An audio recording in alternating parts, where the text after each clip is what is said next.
it's Rob, and welcome to Axel's Garage. So, we've been working on this Avalanche for a while now. I guess it's about a month, and we did an engine job. So we pulled it out. The engine was leaking from every gasket possible. Rear main was leaking, front cover was leaking, oil pan was leaking, and we had a whole slew of broken exhaust studs or exhaust bolts that were broken off in the head. Some of them below the surface of the head. And yeah, you can get those manifolds out and try to get in there and finagle in there with a welder and weld a nut on them and so on. But because everything was leaking so much, we said, let's take it out. And one thing led to another. We had the heads off of it. Then when we pulled the heads off, we sent them out to the machine shop just to clean them up. And they, after cleaning them up, realized that the water jacket ports were completely rotted out. And I'll put a picture of that in here.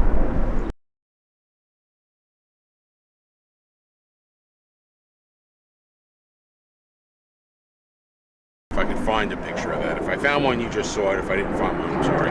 But, so it had some damage there. Wasn't comfortable putting those heads back on, so we got a Facebook Marketplace set of used heads, sent them to the machine shop. They cleaned them up, they relapped the valves, put in new valve guide seals, and we were good to go. So now, had to put that engine back together. So we were regasketing everything, and we said, you know what, while it's out, let's replace the lifters. The engine had 239,000 miles on it, but it ran like a top. No smoke, no anything, ran good, no indication of any problems. So while we were out, we said, we'll put the set of lifters in, and then, you know, the might as well. So might as well put a cam in it. So we put a RV tow cam. I forget what it's actually called. I'll link it down in the description below. Scoggin-Dickey. We went to Scoggin-Dickey and put a cam in, and it's there. You know, you could use the factory springs. So it's like a one bump up in the cam, give it a little more torque. It's the truck and tow cam or something like that. Tow torque cam, I don't know, something like that. Anyway, so we put that cam in it. Got it all back together, started it up, running fine. Everything sounded good, everything checked out good, no leaks, no odd noises, nothing going on. However, about 20 minutes in, it starts smoking. And it's not it's an oil smoke, but it's that whitish blue oil smoke. It's not a heavy blue smoke like bad rings or something like that. What the heck is going on? Went for a drive, and it started to clear up a little bit. And drove it more. And the more we drove it, the more it cleared up. And then we let it sit and idle for a while. And we let it idle for a couple of hours, and it actually wasn't smoking. So brought the truck home. Then we let the truck sit for a week. Started it back up a week later. No smoke. Drove it home, no smoke, probably about 30, 40 miles to get home. Drove it home, no smoke. And then I said, well, I'm going to start using it every day back and forth to work. And just to make sure I'm going to be using this vehicle for the next several weeks to a month or two before I give it off to the little big dummy it was smoking on startup. And then it would also smoke, and then the smoke would dissipate. And then almost like valve guide seals in an old small block Chevy.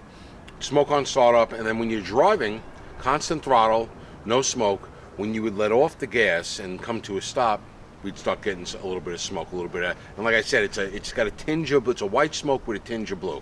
However, oil level hasn't dropped, coolant level hasn't dropped, so whatever is burning off, it's not a lot. The smoke makes it look worse than it is. So we start doing some research, and I pull off the breather off the passenger valve cover, see if it's sucking any oil up through the valve cover. On the passenger side, it's got the small breather, dry as could be. And I pull my PCV valve hose off on the driver's side, and it's oil soaked.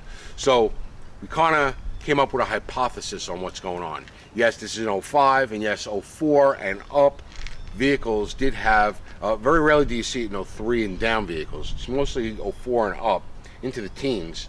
Have a problem with that PCV valve on the driver's side valve cover, where the valve cover collects oil in that baffle, and then it gets sucked up through your PCV system and burnt out the exhaust. And a lot of times when you take the intakes off of these, the inside of the plastic intake is saturated in oil. A known problem, GM made a fixed valve cover. I'm not going to go down that rabbit hole, but I just think they fixed their mistake in their fix. They just could have went back to their earlier design and been done with it. In the meantime, I wanted to make sure that was my problem. So I knew I had oil in the PCV hose, so I'll show you what I did. So now taking the engine cover off will expose exactly what I did to temporarily fix, but mainly to troubleshoot the issue.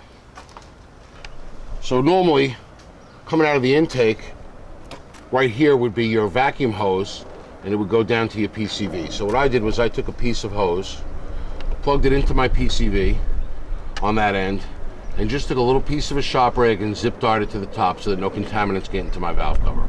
Then I took that vacuum hose that sucks vacuum into the intake, and I put a vacuum cap on it. So here's a breather element, if you will, a passive breather in the valve cover so that no pressure builds up in that cover. And this passive breather allows it to vent there, and then I cap the vacuum so that I don't have a giant vacuum leak. Started the truck up, no more smoke. So I know my problem is here. I had a good hunch it was here because of the amount of oil that was in the original PCV hose. But that fixed my problem, or temporarily fixed my problem. So now what I want to do is I want to go down, I want to take this valve cover off, and I want to fix it the right way. So all in all, that made for an easy diag and temporary fix. I mean, you could leave it as a permanent fix. I don't know if having some suction in that valve cover helps for the oiling or the way the engine is made to function and perform. Probably that's why it has a PCV valve. It's not even a real PCV valve in this. This is an 05. It's just an orifice. I think they ditched a real PCV valve in 02 and went to just an orifice valve, which is it looks like a PCV valve, but there's nothing inside of it. It just narrows the hole down really small.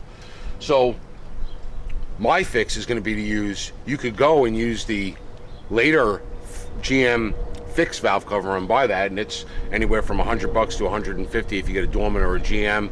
Comes with the fixed orifice valve in it, and you could pop that valve cover in and fixes a lot of people's problems. However, they do report, 50, 75,000 miles later, it coming back again because even that one was getting clogged. I've had no issues running my breather and capping off that vacuum. I don't want to leave it that way because I just don't know if it's going to affect the longevity of the engine, not having the positive suction and just being a passive breather.